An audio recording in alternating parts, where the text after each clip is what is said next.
ইরানের রাজধানী তেহরানের কুখ্যাত এভিন কারাগারে ইসরায়েলি হামলায় অন্তত ৭১ জন নিহত হয়েছেন বলে জানিয়েছে দেশটির বিচার বিভাগের মুখপাত্র আসগার জাহাঙ্গীর। তিনি রোববার গণমাধ্যমকে জানান, গত ২৩ জুন সংঘটিত ওই হামলায় প্রাণ হারানোদের মধ্যে ছিলেন কারাগারের কর্মকর্তা-কর্মচারী, সামরিক প্রশিক্ষণরত তরুণ, বন্দী, দর্শনার্থী এবং আশপাশে বসবাসকারী স্থানীয় বাসিন্দারা।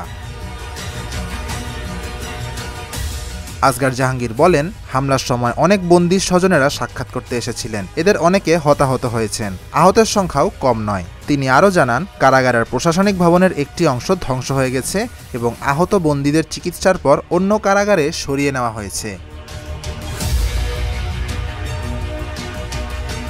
আন্তর্জাতিক বিশ্লেষকদের মতে, এই হামলা কেবল একটি সামরিক পদক্ষেপ নয়, বরং একটি কৌশলগত বার্তা। তারা বলছেন, এর মাধ্যমে ইসরায়েল স্পষ্ট করে দিয়েছে যে তারা শুধু পরমাণু স্থাপনা নয়, ইরানি রাজনৈতিক বা বিচার কাঠামোর গুরুত্বপূর্ণ প্রতীকগুলোকেও টার্গেট করতে প্রস্তুত। হামলার সময় এভিন কারাগারে বেশ কয়েকজন বিদেশি নাগরিকও বন্দী ছিলেন। তাদের মধ্যে রয়েছেন ফ্রান্সের ২ নাগরিক সেসিল কোলার ও জ্যাক প্যারিস, যারা প্রায় ৩ বছর ধরে ওই কারাগারে বন্দী রয়েছেন। এই হামলার ঘটনায় এখনও ইসরায়েল সরকারের পক্ষ থেকে আনুষ্ঠানিক কোনো বক্তব্য দেওয়া হয়নি। তবে আন্তর্জাতিক সংবাদ মাধ্যম রয়টার্স সূত্রে পাওয়া খবরে বলা হয়েছে, এটি একটি সুপরিকল্পিত হামলা ছিল, যার পেছনে রয়েছে বড় রাজনৈতিক উদ্দেশ্য।